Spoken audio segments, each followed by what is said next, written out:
Amis geeks, salut, c'est Spine, j'espère que vous allez bien. Alors aujourd'hui, je vais vous faire un autre unboxing de téléphone que je fais en parallèle du Redmi Note 7. Donc il s'agit du Honor 10 Lite.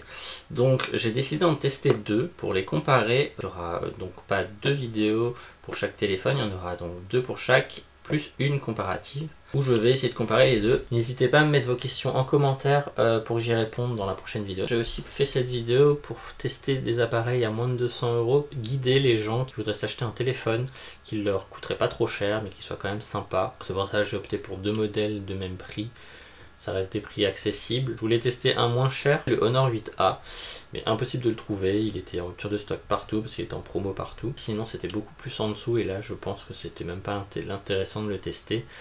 Donc voilà, donc je me suis dit des téléphones comme ça permet d'avoir un téléphone qui soit quand même intéressant mais pas cher. Sans mettre 600, 700 voire 1000 € dans un téléphone, mais avoir quand même quelque chose de correct. Voilà.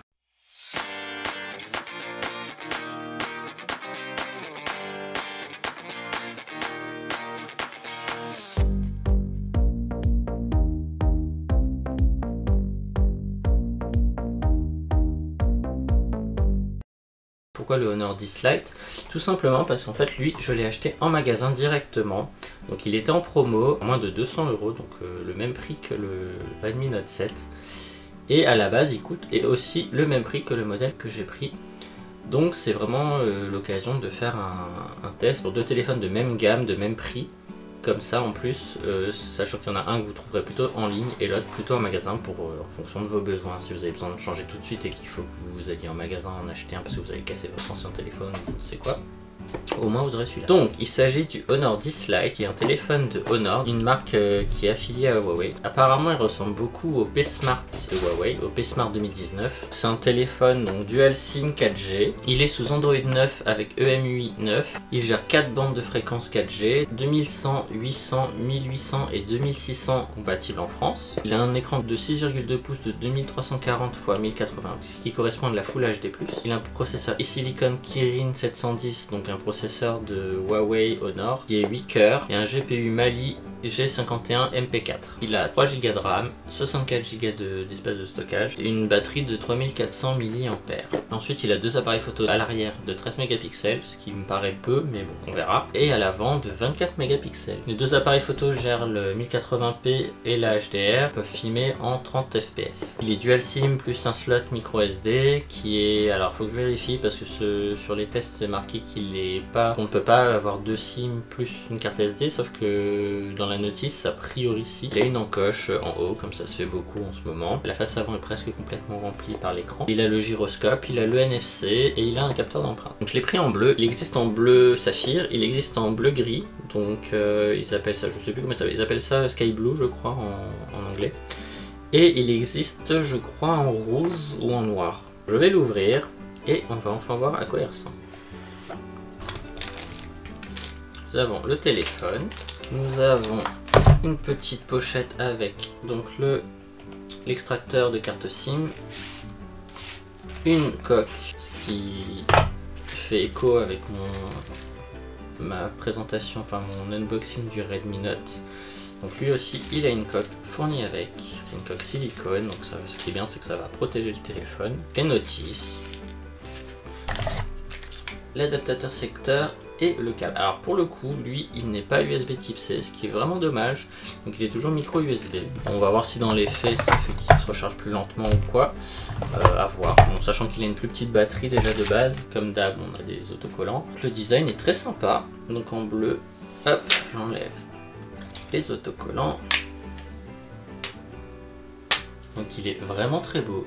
Le bleu est très joli. Voilà. Il fait vraiment classe, donc il a deux capteurs photo derrière, le flash, à l'avant un capteur photo, donc je le rappelle 24 mégapixels et 13 mégapixels. Voilà, au démarrage, vous pouvez le voir, ça prend à peu près toute la façade avant, ce qui est vraiment sympa parce que c'est, en général c'est plutôt les haut de gamme qui ont ça, même mon Note 9 n'a pas ça. Alors je crois qu'il y a une protection d'écran dessus, ouais, il est vraiment très beau, enfin je suis vraiment, j'avais peur que bleu ça soit pas terrible, et en fait c'est vraiment un joli bleu et très foncé, donc du coup il est vraiment classe. Donc c'est du plastique, c'est pas du verre, mais c'est peut-être pas plus mal parce que le verre c'est cassant. Et au final ça rend très bien et puis ça tient bien en main. Le verre ça a tendance à être glissant, je l'ai vu avec mon Galaxy Note qui a tendance à glisser.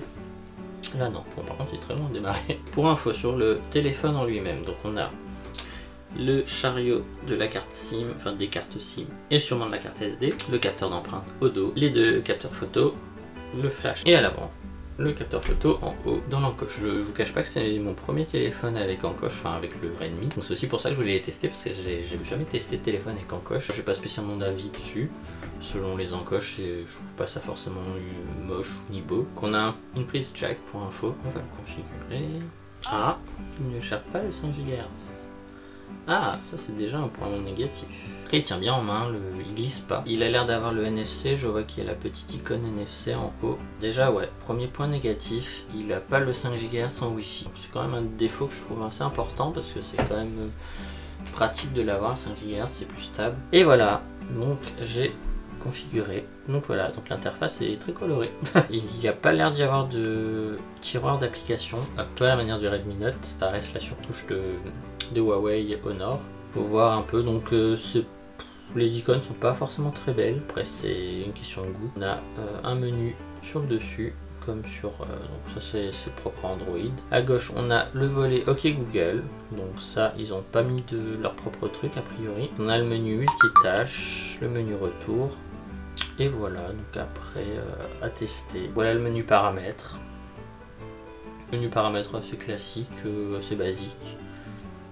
On va vérifier système à propos du téléphone. Donc c'est EMUI 9, donc comme prévu, version Android 9, donc Pie. Il a 3 Go de RAM, 64 Go de mémoire, il a bien une résolution de 2340 x 1080. Alors est-ce qu'il y a une info sur les appareils photo? Il y a le mode AI, je sais pas ce que ça fait, je testerai, normalement c'est le mode automatique je pense. Il y a pas mal d'options pour l'appareil photo, donc ça, tout ça je vous présenterai dans la prochaine vidéo. Résolution 13 mégapixels, 10 mégapixels, 8 mégapixels. Ok, donc on peut changer la résolution de l'appareil photo arrière. Et celui avant, il a quoi? Il est 24 mégapixels à l'avant. Donc il faudra voir les selfies. C'est vrai que l'image elle est super nette quand on prend pas encore la photo. Et de l'autre côté, voilà, donc je vais tester tout ça, je vais me renseigner un peu plus sur tout ce qui concerne les appareils photo, puisque c'est vrai que je ne sais pas le deuxième capteur il a combien. Je vous montrerai tout ça dans la vidéo dédiée. La prochaine vidéo arrivera d'ici quelques jours, une semaine après celle-ci. Et donc après ces deux vidéos, et les deux concernant le Redmi, je ferai une 5e vidéo qui là sera vraiment un comparatif entre les deux. Je vais essayer de les utiliser en simultané, tester les appareils en même temps, etc. pour voir ce que j'en retire des deux. Donc voilà, c'était l'unboxing de l'Honor 10 Lite. Donc j'espère que ça vous a plu. N'hésitez pas à laisser des commentaires sous la vidéo, à laisser vos questions aussi pour que j'y réponde dans la prochaine vidéo. N'hésitez pas à vous abonner si vous voulez me soutenir, c'est vraiment très sympa. Et voilà, et partagez la vidéo si vous le souhaitez, si vous connaissez des gens qui pourraient être intéressés par cette vidéo. Voilà, je vous dis à très bientôt, c'était Spine, salut!